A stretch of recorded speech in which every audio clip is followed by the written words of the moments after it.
Tired of everyone telling you to find your passion, but no one telling you how?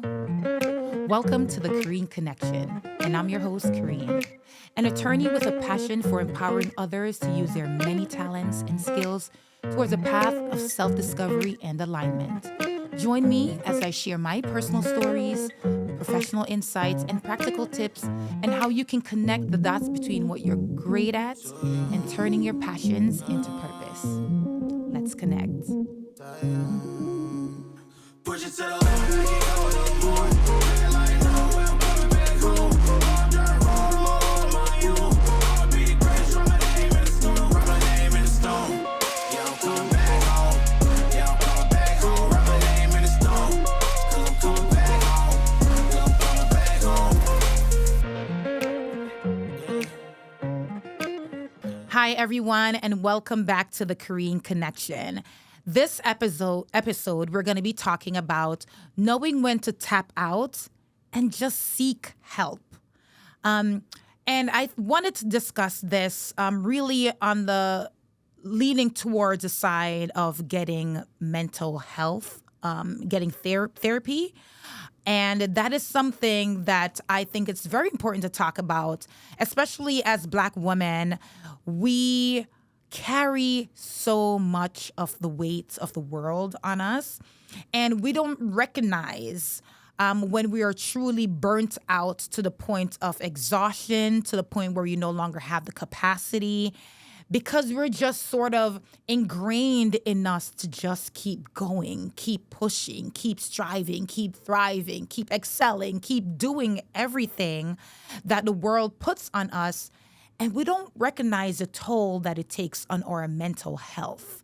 We don't recognize the toll that it takes on our physical health. But today I wanted to focus on the mental health component because I think as Black women, because it's so ingrained in us to do so much, we also don't recognize when it's time to simply tap out and seek help. And so I want to talk about just really coming really from my perspective, but at times you will hear two other voices come in and chime in on this topic. I have two friends with me in the studio, and I want them to also kind of chime in to talk also about tapping in and knowing when to get help. For me, therapy is not something that is natural.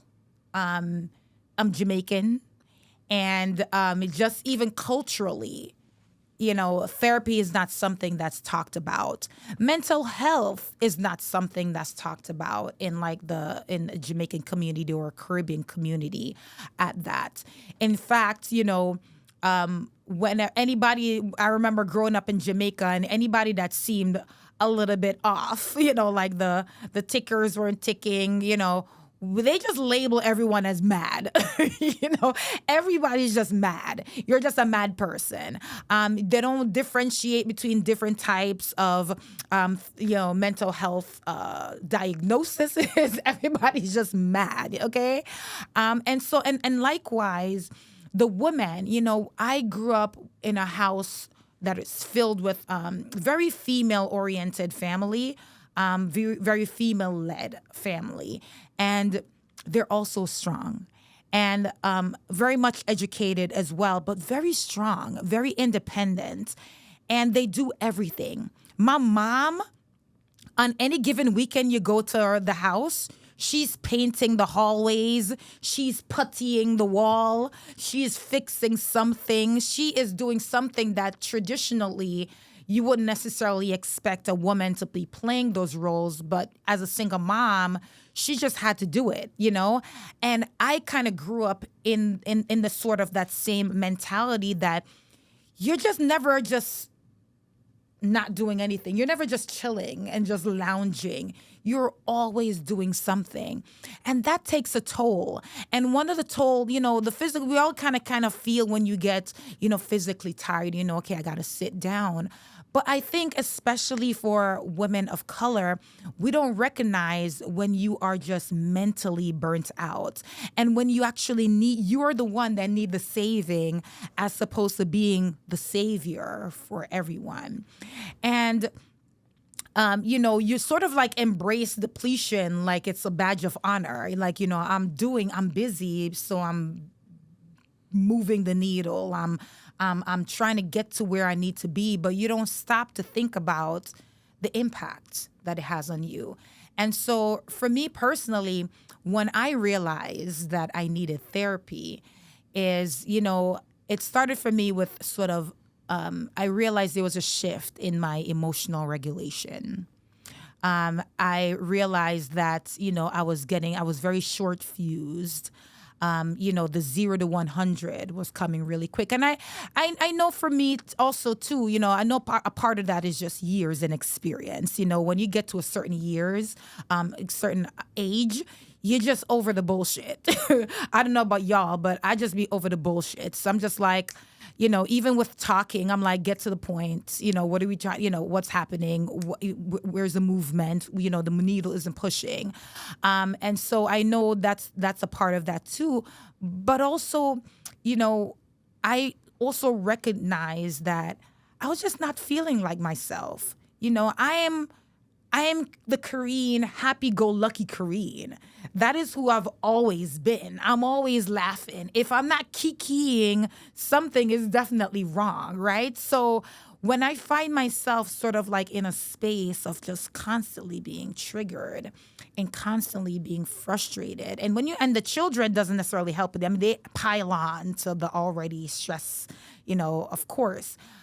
But you realize that you don't have the sense, you're not giving grace as much as you normally give grace. I wasn't smiling as much as I would normally smile. And so I had to sort of sit with myself and self-reflect and say, something is happening here.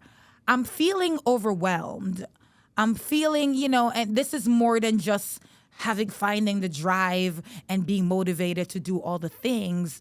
I was just feeling, a lot of highs and lows, like you get you're happy when you're happy, but then, you get very low and, you just feel off. You don't feel centered. And, for me, for a long time, I'm always I always kind of look inwards, like the answers have to come from me, And I think a lot of times we find ourselves in that position where you feel like, nobody can give me the answer, or maybe even too shameful to ask for the answers that you really want, because it does take some level of vulnerability to get there.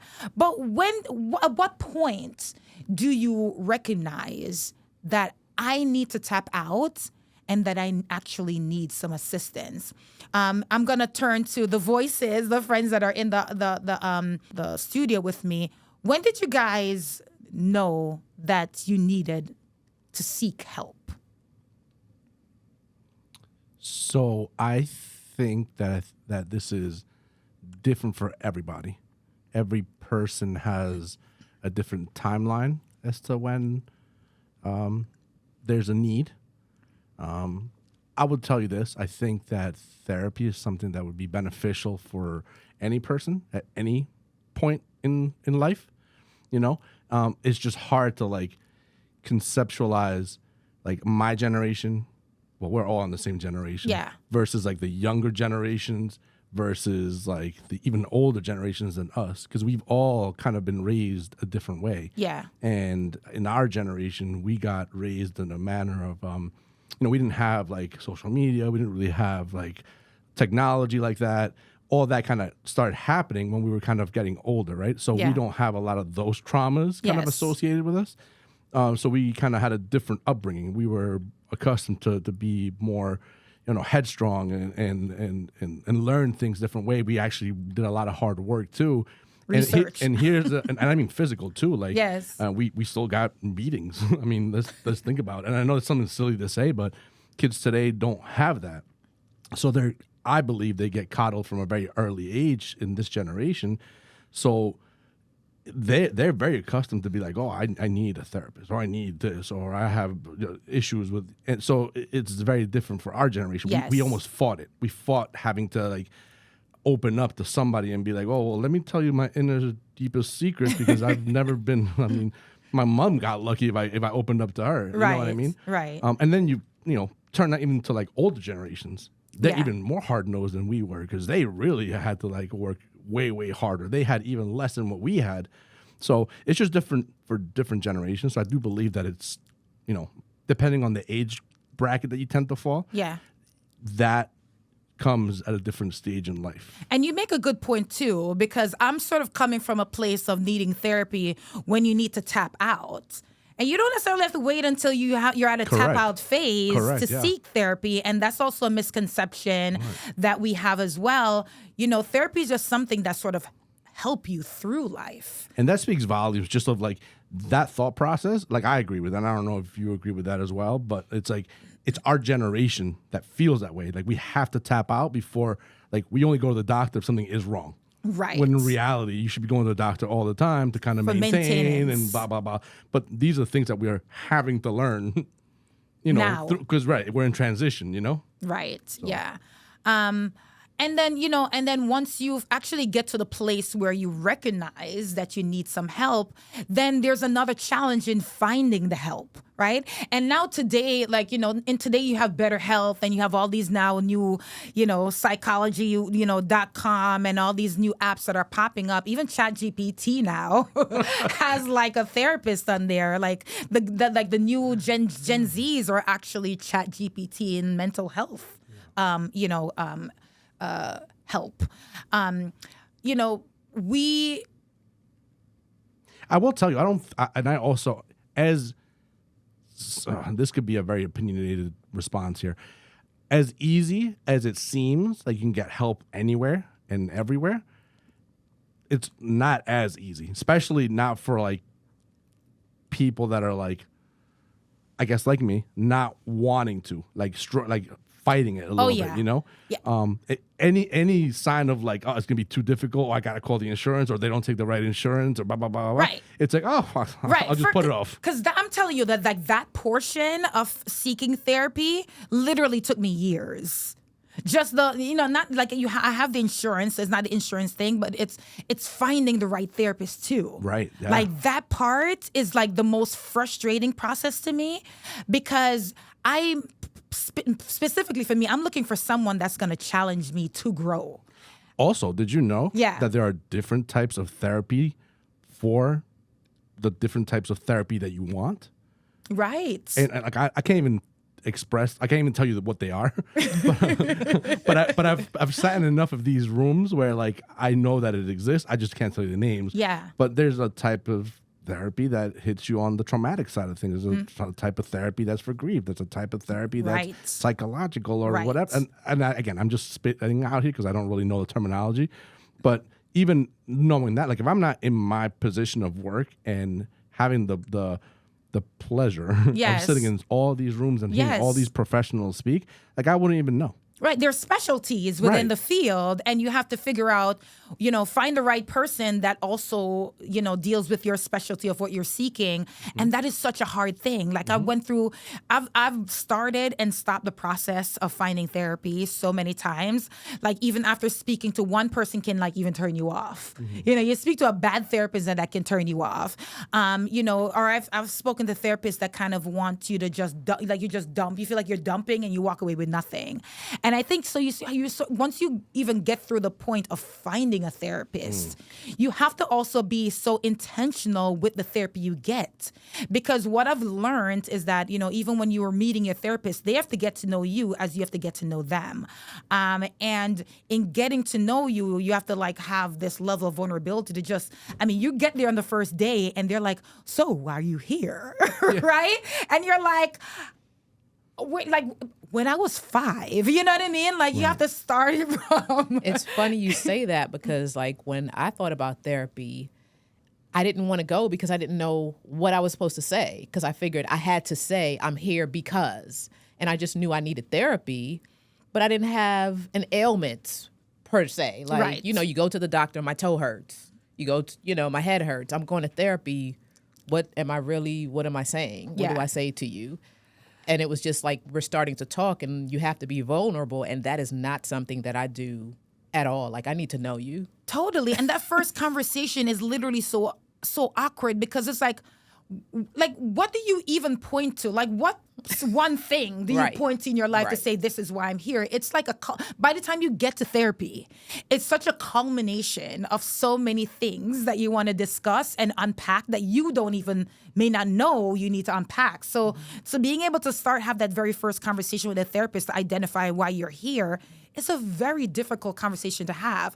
And I would just sort of implore you, in thinking of going to therapy, just take some time to sit down with that thought so it doesn't cause you that anxiety. So when you actually have to open up your mouth to say it, it's something that you actually put some thought into. So like, what am I feeling? Like, what is driving me to come here? Even just talk, and you don't have to write down every little thing that's bringing you to therapy.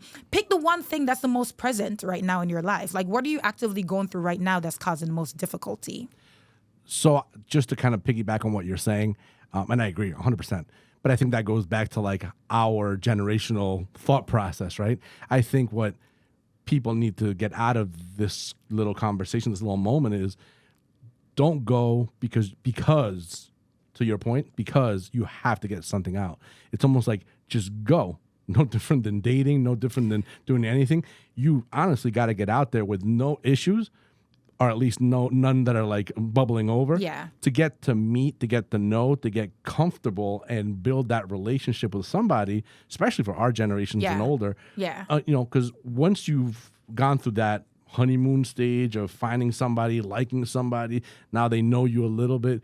At that point, to your point of being comfortable, now we can open up a little bit. Now we can really battle with those, like, do I really speak on this? Do I not speak on this? Am I ashamed? Am I embarrassed of what I'm going to say? Yeah. But if you wait to the moment that you have to, it becomes really, really, really hard. It's very difficult because even in that one scenario that you're coming that's bubbling up, it's so much to unpack there. Yeah. You're not gonna get what you need No. at that one session. Definitely not in the first, probably not the first like 3 to 4 sessions. By the time you tell them the problem, the session is over. Yeah. And that's also a very frustrating thing too. Sometimes you're just sort of like, by the time you get out the issue of how you're feeling, you kind of leave with nothing because it's like, oh, and the time is up, let's come back next week, and you just have to like hold on. And by the way, I don't know if this happens to you guys, but like the clock is like It's very literally clicking. on point too. Like, oh, it's we have like 3 more minutes, and the minute hits. All right, guys, thank you so much. The next time, blah, blah, blah. Yo, honestly, I've been going to therapy for quite some time now, and then I don't even know if I thought my session was like an hour. And it's like every time I go, I'm like looking, I'm like, but it's not been an hour. It's like 50 minutes or 45 minutes or something, that's not like quite an hour. So they always have to like tell me we only have 5 more minutes. And I'm like, oh shit, and you see, I'm a talker. So, I'm a talker. So I have to also remember to let my therapy get some words in too, my therapist. So I have a question for both of you, and you guys can answer however you want. At this stage in life, how quickly can you go right to the point and open up and speak? And please take that into context. Obviously about important things, not just like, hey, my date today was. Oh, well, I've been doing it for a while. I'm obviously a little bit more comfortable speaking. So I'll let you take that one. I didn't do therapy for long just because I couldn't get that connection with the person. It didn't feel natural. It did feel natural. She wasn't giving me the answers I thought I wanted to hear or putting me in the direction that I thought I needed to go. She just couldn't. And I know I can be hard to figure out if I'm not giving enough, but I thought I was giving enough. And it was just kind of like, okay, you're not helping. And then, like you said, in the beginning, it takes so long to find another one that you like. You have to call and you have to try to figure the new person out. And I just gave up. I was just like, I can't do this. I can't go through the dating all over again, trying to find the right person. Yeah. But when you do find the right person, though, I've it's heard like that. magic. I've heard that. But here's food for thought, right? Yeah. Because you're 100% right. I'll tell you, for me, I'm a very loyal person. Yeah. To the things that I really hold close. So like my barber is like somebody that they're years. Yeah. Right. But this happened to me with the first therapist that I had. I started. It took me a while to get to that place, and that was my first experience. So I was really like struggling with like opening up and really getting things out. And I got to a point where I needed it. So now it's like I'm feeling my own pressure of wanting to get help and wanting to get better, and having to like open up to somebody I've never met before, and having to open that shell and allow them in. So it took me a few sessions before I could get to that place, but ultimately I got comfortable. Yes. And I was like, I love this dude. Like, Yes. it's good. Blah, blah, blah. And we started. And then all of a sudden he tells me, well, we can't really, so your insurance is not paying for this anymore for whatever reason. And I'm like, well, what do you mean? And, you know, and now I'm feeling kind of guilty because it's like, why did my insurance not do the right thing?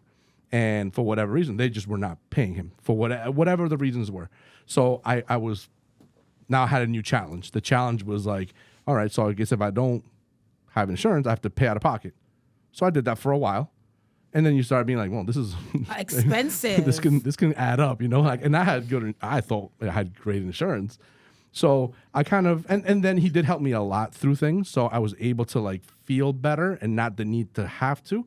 So I started slowly like weaning myself off. Yeah. So now I don't go to a therapist. But at the thought of like wanting a therapist again, Yeah. like I don't want to go through that whole process again. I yeah, know. because Yeah. it took me, like I said, the better part of 4 to 5 sessions just to get to the place that I was comfortable enough to be able to have these conversations. Right. And now all that's like wasted. Now I Yeah. got to go back to the beginning, and I don't. You know what I mean? Yes. No, That's finding the right therapist is a frustrating process. And, you know, even before finding this therapist that I currently have, I went through a few. I mean, and then especially with the Better Health and all these different therapy companies that are sort of like popping up, I'm so hesitant and skeptical because I feel like therapy is just sort of like a side hustle now for everybody. Everybody's online doing this side hustle. And I feel like I'm just telling my life story to like Dorothy, you know, you know what I'm saying? Literally like true story. Before I got to this therapist, this guy came on and I was just like, okay, interesting. You know, he was like this big muscle-bound like Italian dude. And I'm like telling him the things, and he's just like looking down to ask like the next question. The next question wasn't even a follow-up to like the comment that I just made in answering the first question. He just had like and I was just like, oh, hell to the no. Hell no. And you know, I remember even one time, you know, this one comment he made, and I was just like, one of the first things that came out of his mouth, I told him that I was bisexual, and he was just like, oh, I feel like most women are bisexual. And I'm just like, pause. You know what I mean? Like, you clearly don't know therapist 101, because number one, no therapist is giving you their opinion off the bat. Whatever like you that. do, please don't shout them out. I dropped his name and number so fast. But it's very, very difficult finding the right therapist. But when you do, and I think one of the most important things you have to do too, once you do find a therapist, you have to be intentional and tell them what is it that you're looking for out of therapy. Like, what sort of assistance do you need from them? Because that's the conversation that I realized I needed to have after I've gone through this process before. I had this one therapist that he just sits there. And he just listens. Well, that's a good compliment to you, because if you like to speak a lot, then, you know, he just has to listen. No, I didn't come here just to talk. I could talk in a mirror. You know what I'm saying? Like, I literally can talk to myself. So I need feedback. I need you to tell me. And then the next part of the process, too, is like, you know, you're sitting there like telling them all these issues and trauma and problems you have. And then they ain't got no answers for you. Well, I'll tell you this, though, because even to what you just said, that's difficult. Like, unless you're somebody that knows exactly what you want, then you can ask. Yeah. I want you to help me with X, Y, or Z. Oh, well, I wasn't even meaning like in terms of like the actual therapy. I wanted you to like, okay, so like give me some homework. Like, right? If I'm talking to you about an issue, like I need to walk away with a takeaway from this. Don't leave me walking away feeling the same way how I felt coming here. So whether it's giving me homework or, telling me to be more cognizant of something, give me some assignment to do for the week, so that one, you give me something to prepare for when I'm coming back, where we're going to have some sort of follow up to that, or something that I can say, I tried this, and it worked or it didn't work. So, I need some sort of action plan from my therapist. Were you clear with your therapist? That's what you wanted the relationship to look like? Yes, after having done it the other way where someone just sort of listens and don't give anything, I realized that's something that I needed. Because I personally need to feel like I'm growing. What's crazy is that I'm hearing you say that, and like, it makes a lot of sense because you have to kind of know who you are and how you're going to receive things and how you want them. So when I went to the first time I went to therapy, like, I didn't know, like, because he did ask me, like, well, what do you want to get out of this? Well, I don't know, doc. I want you to fix me. Like, fix my me, life. bro. Because I know my personality is like, I'm a self-fixer. Right. And I think most men are just natural fixers. But I like to solve my own problems. I'd like to figure my own nonsense out, and kind of once I do that, then I can kind of move on. Yeah. And for the better part of my life, that's how I operated until something got really, really heavy that I couldn't do that. And that's when things kind of started crumbling for me. And when I'm going to therapy and trying to like, well, what do you want? Well, I don't know, man. Like, fix me, because I'm not the person I used to be. Yeah. And I don't know what I want. Yeah. And so it took me a while to kind of go through this guy and kind of have a whole bunch of things. And I think that I needed I didn't need homework. I didn't want homework. Yeah. But what I did, I think, need was to voice, to be heard. Yeah. Because a lot of times those things, the inner thoughts that were like hurting me, Yeah. I wasn't putting them out. So to anybody, And sometimes, even if it is not just giving you homework, but like be interactive. Like you ask questions, like, ask thoughtful questions. Like, well, why did you feel? You know what I mean? I think most therapists probably do that, but I think sometimes there's some therapists that might miss the mark in pulling those introspective questions out of you. Because I think sometimes in you answering them, you can which is what they want, to come to the realization on your own, but you have to be sort of skilled enough to know when and where, and so finding the right therapist is definitely a challenge. But I do also want to focus, too, on when you find the right therapist, like what it does. Because for me, it's sort of like a game changer. 100%. Yeah, right before I started therapy, maybe not too long before I started this podcast. And maybe like a few months before. And I needed that because I was just sort of like at a place where everything just felt sort of fuzzy. Like a lot of things were happening all the same. Well, a lot of things are always happening at the same time in my life anyway.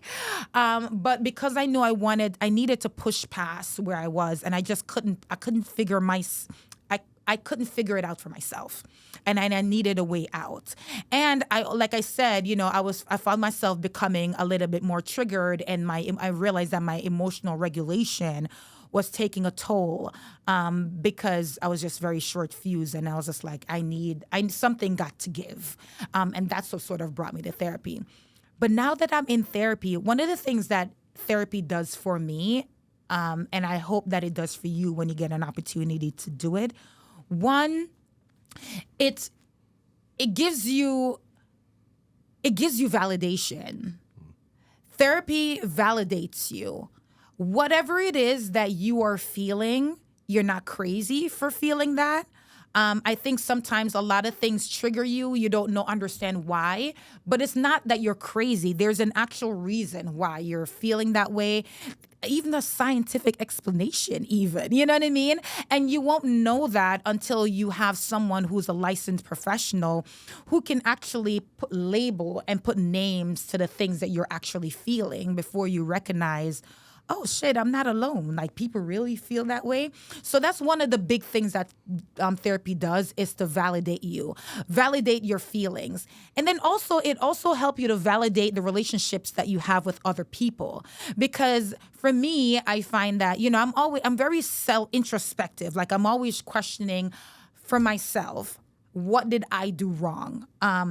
And I do that intentionally because, one, I want to grow. I'm very intentional about my growth.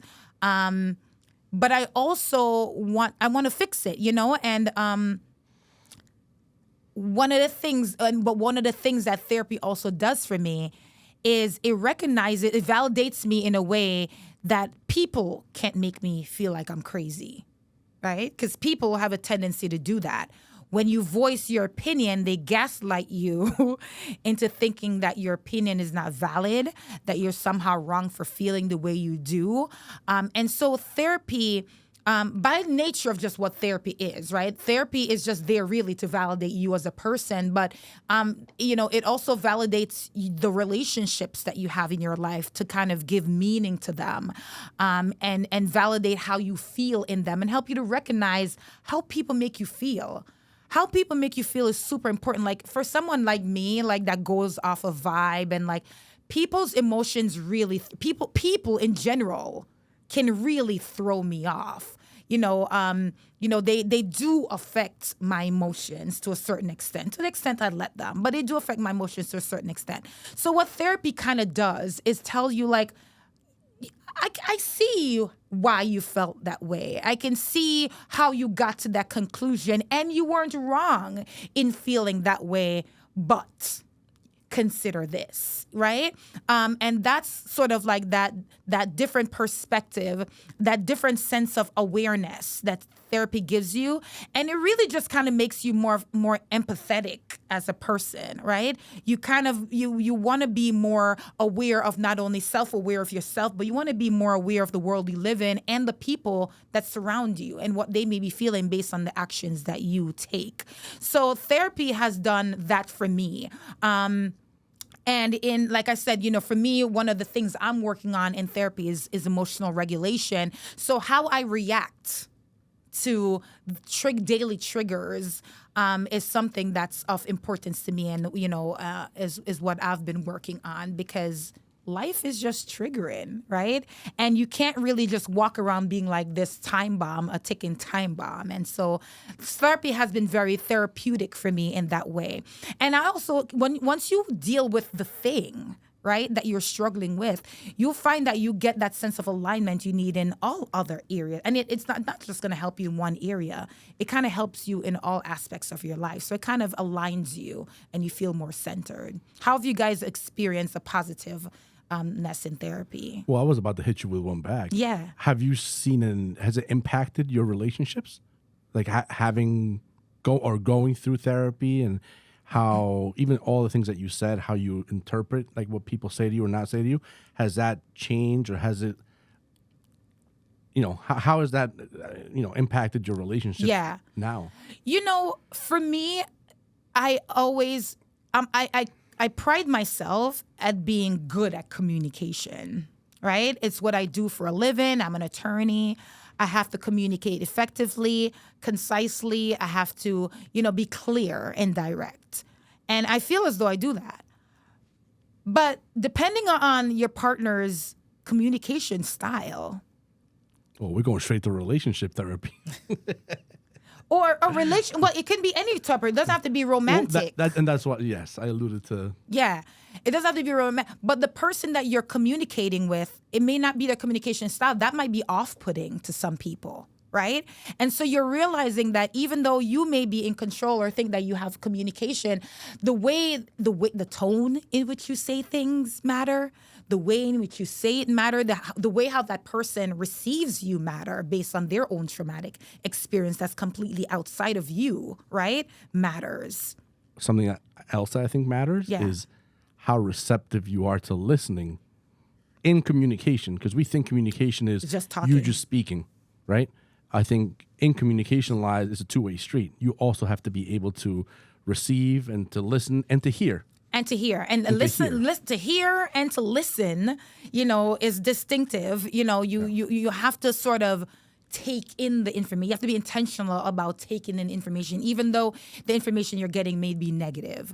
And so that's one of the things that I think therapy has been very good for me, in sort of like honing how I communicate with people, and also recognizing that it's not always received the way how I intend for it to receive, and I have to sort of like acknowledge that as well.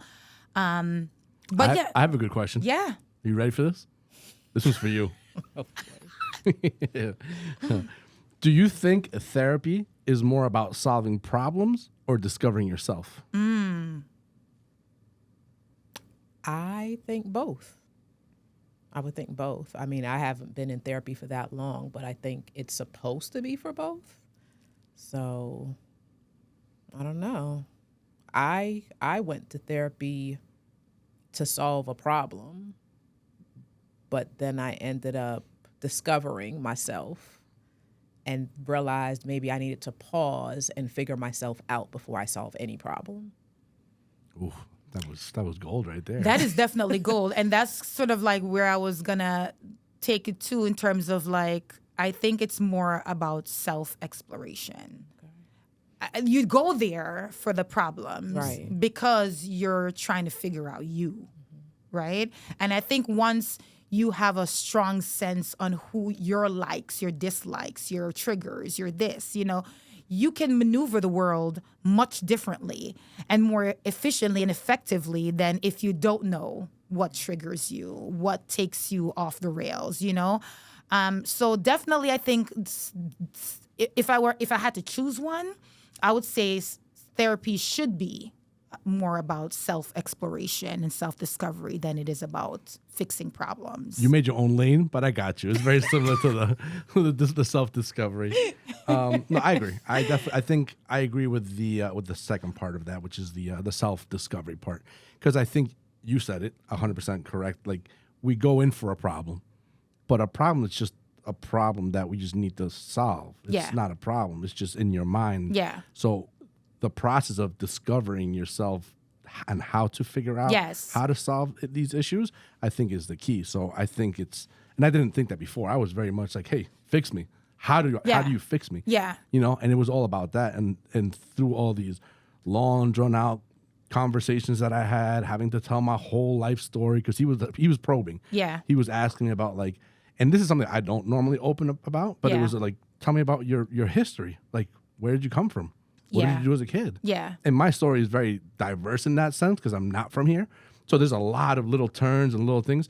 And through probably like the better part of 3 sessions, this is all I was talking about. And I'm like, bro, we're not getting to like fixing me, man. Like, fix me. What is going on here? Like, I don't want to talk about my childhood, Yeah, yeah. But then you start understanding. He starts, and this is the beauty about therapy.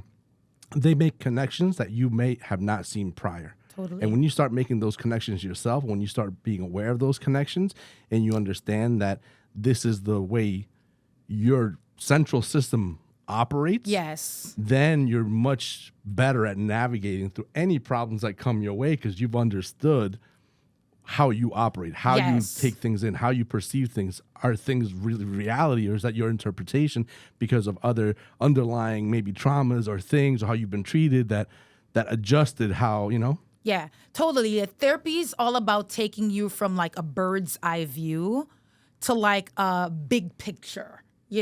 Like when you're seeing the big picture, you get to see the patterns. When you're like kind of like in it, you make everything like an individual instance. You realize that you're arguing. They say in marriage, you're never really arguing about the dishes or the thing. The thing. You're arguing about like the flaw of the system, you know? And so that's sort of what therapy does. It kind of like take you out of that sort of very specific bird's eye view and kind of let you see like the bigger picture. What advice would you guys give to someone who's nervous about getting therapy? If you're nervous about getting therapy, I would say, look, the Korean Connection is all about pushing past, fears and, finding the drive and the motivation. So you already know what's coming. But, if you can recognize that what you're doing currently is not working, you have to find something you have to recognize when you need help outside of yourself. And if you need help outside of yourself to kind of break the cycle, seek professional help. Seek the help from someone who can help you break that cycle. And what you will find is going to be very tough in the beginning to do the things, to find the therapist, get the insurance, sift through and find the right therapist for you that kind of aligns with you. But once you get to that point and then get through having the vulnerability to like tell your whole life story and the whole thing, once you get there though, the alignment that you're going to feel by getting to, like we said, knowing who you are and like getting that sort of self-development and self-awareness is something that is going to help you forever. You're going to use all these tools through every issue that you have because you will have the tools already. Do you have one? I would just say, just do it. Whoa, you took it right out of my mouth, Yeah, girl. just do it, because for someone like me, I can talk myself into and out of anything. Yes. And I know a lot of smart people that talk themselves out of therapy just because they know they have the answers. Oh, I'm doing this because of this, and I know this is not what I'm supposed to be doing, or I am supposed to be doing it. But you're not a therapist. That's not what you went to school to learn how to do. These are professionals that have different techniques, that know the reasons that you're doing these things. And it's kind of like sometimes when you don't want to do something, you give yourself all the reasons why. Oh, I don't need it. I'm okay. And I have a friend that's a therapist, and it's great having a friend that's a therapist because just a regular conversation turns into a therapy session. That must be taxing on the friend too at times. It is Because they taxing love on you. the friend, yes. They love you and they want to obviously have the convo. It is, but just to have that person in your friendship Oh, it's great. circle. I think it's amazing. It's great because sometimes she'll just hit you with things and you're just like, oh, It's like I wasn't expecting that. Like, secrets from the tree. right. But then you realize like you need to have somebody like that on hand all the time. Because On like deck. you said, they validate you, and then they also will tell you what doesn't need to be validated. Like, okay, you're wrong, right? You've explained that very eloquently, but you're wrong. Like, that's not it. So I would just say, just do it. Just get out I there. love and do it. I love it. So let me make it easy for me because I don't have to go now. Because you literally took it out of my mouth. The only thing I would add to that is, to just do it is don't wait. Like don't wait to it's. I don't want to say too late because it's never too late to just Right. jump into something. But do it before you have to do it. Do it before there's like a real need. Because again, there is that courtship time that's gonna take a while before you can actually get to the problem because they have to get to know you. So. And that goes to your point. Just kind of do it. Just do it. Yeah. I have a final question for you. Well, Yes. let me not say it's not my show, but you can say the final part. But I do have one question more from me. Yeah. And what is one myth about therapy you'd like to clear out? If you want to think a little longer, I can hit you with mine. Yeah, go From a ahead. male perspective. Yeah, go ahead. So I think the one myth is that it does not make you weaker. It does not make you less strong. It does not make you less of a man. And I think that I think I'm going to speak more so for, kind of our generations and kind of around our generations and up. I think younger kids have a whole different take on these kind of things. I think they need a whole bunch of other Yeah. kind of like work. That Yes. I don't want to like jump in and just say Yeah. they need to get beat a little bit more. Yes. But for our generations don't see it as a sign of weakness because it's not. It makes you stronger. It makes Yes. you better, 10 times better than the person you were. It's like you just supercharged your engine and now you can really like take the highway, Yeah, if I were to say a myth about therapy and it kind of came up today is don't wait for the problem. You don't have to wait for the problem to start therapy. Think more maintenance than trauma response. And I also think you said it earlier, like coming from West Indian background, the old school, something's wrong with you. You're crazy. No, Yeah, that's a big myth. Like, everybody needs therapy. and like for the younger generation, it's so normalized now. But for us and older, it's kind of like, what's wrong with you? You're fine. Right. Just drink some tea. right. And with that, guys, we are wrapping up the show. Thank you so much for joining us on the Korean Connection today. And remember, guys, therapy is a necessity. It's for maintenance. It's for you. So don't wait for the trauma. Go ahead and just do it for you. Join us next time on the Korean Connection. Let's connect. Thank you guys for connecting with me today. Don't forget to follow, like, and subscribe to my channel, The Kareen Connection. To connect with me, you can email me at thekareenconnection@gmail.com. And don't forget that sometimes your passion whispers before it roars. And if you're listening closely, the next episode might be where it gets louder. Let's connect. Push it to the left.